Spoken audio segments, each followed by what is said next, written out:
Saksakallan gunarnavasya Vande Guru Sri Charanarvindam.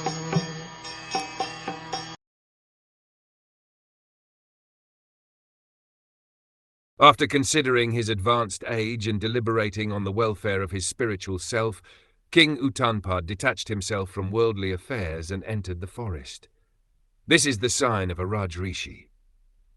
King Uttanpad was very opulent and was emperor of the world, and these attachments were certainly very great.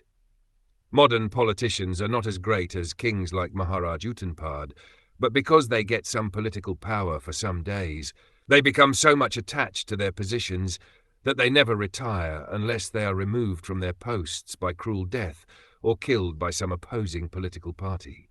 It is within our experience that the politicians in India do not quit their positions until death. This was not the practice in olden days, as it is evident from the behavior of King Uttanpad. Immediately after installing his worthy son Dhruv Maharaj on the throne, he left his home and palace. There are hundreds and thousands of instances like this in which kings in their mature age would give up their kingdoms and go to the forest to practice austerity. Practice of austerity is the main business of human life.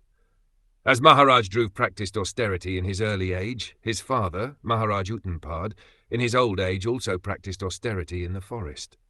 In modern days, however, it is not possible to give up one's home and go to the forest to practice austerity.